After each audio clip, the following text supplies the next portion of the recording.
تو شاہی ہے پرواز کام تیرا، تیرے آگے آسماں اور بھی ہے۔ اے پی جے عبد الکلام، اس کی جو ہم فل فارم ہم دیکھتے ہیں یا پورا نام اگر ہم دیکھیں گے، یہ عبد الکلام اصل میں نہیں ہے، اصل میں یہ ابو فخر، لیکن جو تامل وہ فخر ہے وہ اس میں وہ پھا نہیں پڑھتے تو وہ پی سے پڑھتے، جس طرح سے عربی میں کے پے ہم نہیں پڑھتے، تو انہوں نے ابو فخر کہا اس کو، یہ اصل میں ابو فخر ہے۔ ابو فخر زین العابدین، اس کے باپ کا نام تھا زین العابدین، اے پی جی۔ وہ زین العابدین کہتے ہیں، ہم زین العابدین کہتے ہیں، وہ جی سے لکھتے ہیں، ہم زد سے لکھتے ہیں۔ عبد الکلام اس کے دادا کا نام تھا، جس نام سے یہ مشہور ہے وہ اس کا نام نہیں ہے، وہ اس کے دادا کا نام ہے، تو بن گیا اے پی جی عبد الکلام۔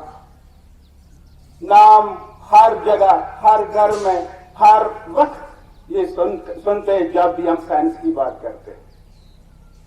وہ صرف ایک سائنسداں نہیں تھے، بلکہ وہ ایک اچھے مصنف، ایک اچھے شاعر، ایک پائلٹ، مزید ایک ایروناٹ یا وہ ایرو سپیس کے بارے میں علم وہ رکھتے تھے۔ ان کا شجر، جس کو انہیریٹنس ہم کہتے ہیں، ان کا جو شجر ہے وہ عرب سے تعلق رکھتے ہیں۔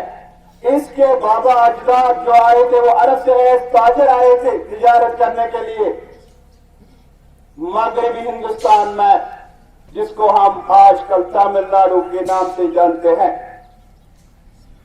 انہوں نے وہاں پر پیمبر پیمبر آئلینڈز پر سکونت کی، اور یہ ایک چھوٹے سے گاؤں جس کا نام دنشکڑی ہے، تامل کا لفظ کڑی مینس گاؤں، دنشکڑی ہے، وہاں اس کے آب و اجداد رہتے تھے۔ تامل ناڈو کا ایک ڈسٹرکٹ جس کا نام رامیشورم ہے، وہاں ایک چھوٹا گاؤں پڑتا ہے، لیکن ایک جزیرہ ہے جس کو پمبر کے نام سے جانتے ہیں، اور گاؤں کا نام دنشکڑی ہے۔ بابا اجداد رئیس تھے کیونکہ تجارت کے ساتھ منسلک تھے، لیکن 1914 میں انڈیا نے ایک برج بنایا، اس دنشکڑی کو انہوں نے جوڑ دیا رامیشورم کے ساتھ۔ اس کا باپ جو ناؤ چلاتا تھا، پھر وہ وہاں سے جو بھی ہندو پلگرمز تھے جو آتے تھے رامیشورم میں، رامیشورم اس لیے مشہور ہے کیونکہ وہاں ایک مندر ہے، سوامی رامیشورم مندر ہے، جو 7 منزلہ عمارت ہے، جو بدھوں کی وراثت ہے۔ وہ وہاں پھر اچانک کیا ہوا، ان کی بدقسمتی کا یہ حال تھا کہ سمندری طوفان نے ان کے جائیداد کو تباہ و برباد کر دیا،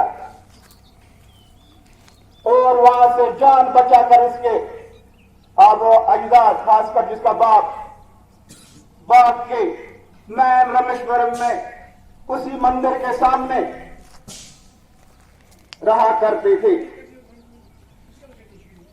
بڑی فیملی تھی، اس کے گھر میں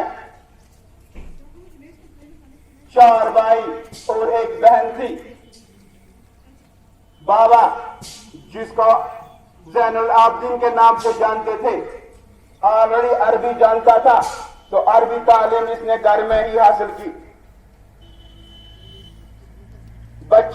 یہ بچہ تھا بڑا شوقین تھا کتابوں کا پڑھنے کا، لیکن ایوریج اسٹوڈنٹ تھا، اوسط درجے کا بچہ تھا۔ یہ اس لیے میں نے کہا یہ ضروری نہیں ہوتا ہے کہ صرف انٹیلیجنٹ لوگ بھی آگے جائیں، اوسط لوگ بھی آگے جاتے ہیں اور اتنا اوپر جاتے ہیں کہ نظر تھک جاتی ہے دیکھتے دیکھتے. یہ 1931 15 اکتوبر کی صبح تھی جب اے پی جے عبد الکلام کی ولادت ہوئی. اس کے یہ پانچواں تھا. یہ سمیت 4 بھائی اور ایک بہن تھی. سب سے چھوٹا یہی تھا. گھر میں غربت تھی. باپ نے ناؤ کرائے پر دے دی. اب مسئلہ تھا عربی جانتا تھا. جس طرح سے ہماری محلے میں اگر کوئی کسی کو داڑھی ہے تھوڑا عربی جانتا ہے, ہم کوشش کرتے ہیں کہ امام صاحب بنائیں گے اس کو, تو اس کو بھی امام صاحب بنائے گا کیونکہ اس کی غربت پر ان کو ترس آیا. اب یہ امام صاحب اپنے محلے کے بچوں کو قرآن پڑھاتا ہے اور ساتھ ساتھ یہ بھی اس کا بچہ بھی پڑھتا ہے جس کا نام اے پی جی ہے.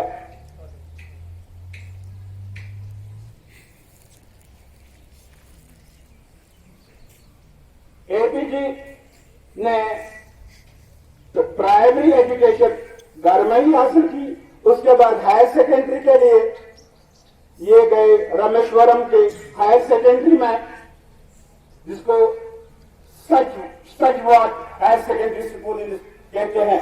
اس کے بعد کالج یہ ترچی پڑی, جس کو ترچی کے نام سے بھی جانتے ہیں. کور ڈسٹرکٹ ہے, بہت دور پڑتا ہے رامیشورم سے. وہاں بیچلر ڈگری گریجویشن کرنے کے لیے گیا. وہاں فزکس کی ڈگری حاصل کی اور شوق تھا کہ میں ہوائی جہاز چلاؤں, میں بھی پائلٹ بن جاؤں. لیکن جب ایگزام ہوا پورے آل انڈیا لیول پر تو صرف 8 ہی اسٹوڈنٹ لینے تھے. اس کا نمبر 9واں تھا. ہمت نہیں ہاری اس نے, تو اس نے DRDO میں نوکری لی. Defence research and development agency یا آرگنائزیشن. لیکن وہاں ایک ہی کام بار بار کرنا پڑتا تھا. اس کو اس چیز سے دل نہیں لگتا تھا کہ وہ بار بار وہ ڈیلی نیا کچھ سیکھنا چاہتا تھا. جب بھی سوتا کچھ نیا سیکھوں. تو خوش قسمتی سے اس وقت اس کی ملاقات وکرم سارا بائی سے ہوئی, جس نے بنیاد ڈالی تھی اسرو کی, انڈین اسپیس ریسرچ آرگنائزیشن کی. تو سب سے پہلے انہوں نے اس کی یہ پروجیکٹ ڈائریکٹر رہا اور اس نے SLV لانچ کیا. اس کے بعد پرتھوی میزائل لانچ کیا گیا. جیسے ہی پرتھوی کا نام آ گیا انڈیا میں تو اس کو ناسا والوں نے national aeronautics and space agency یا ایڈمنسٹریشن جو امریکہ کی ہے انہوں نے کال کی جاب کے لیے, لیکن اس نے ریجیکٹ کیا. کیوں؟ کیونکہ اس کو ملک کے ساتھ بہت محبت تھی. جیسے ہی ہندوستان والوں نے یہ بات سنی, ہندوستانی کیبنٹ نے 3.88 بلین روپیز وظیفے کے طور پر اس کو دیے, لیکن اس لیے تاکہ یہ ریسرچ کرے. اس کے بعد اس نے آؤ نہ دیکھا نہ تاؤ نہ پیچھے دیکھا. اس نے بہت سارے میزائلیں بنائی جیسے اگنی, آکاش, ترشول, ناگ وغیرہ وغیرہ.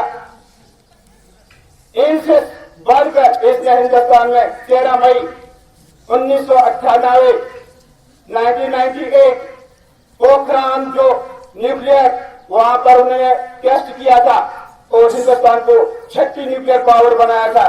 وہ انہوں نے اس کا ہیڈ یہی تھا.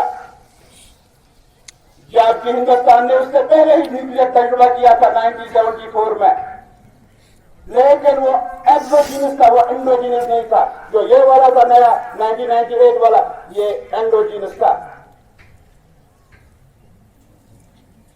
اب اس کو نام دیا گیا میزائل مین آف انڈیا. اس نام سے یہ مشہور ہے. جب یہ ریٹائر ہوئے تو یہ ہندوستان کے صدر بھی قائم ہوئے 2002 سے 2007 تک. اس کو بہت سارے انعامات سے اور اعزازات سے نوازا گیا. خاص کر اس نے بھارت کا جو سب سے بڑا سول ایوارڈ ہے یا شہری اعزاز ہے جس کو ہم بھارت رتن کہتے ہیں 1997 میں 1997 میں دیا گیا. اس سے پہلے آلریڈی اس کو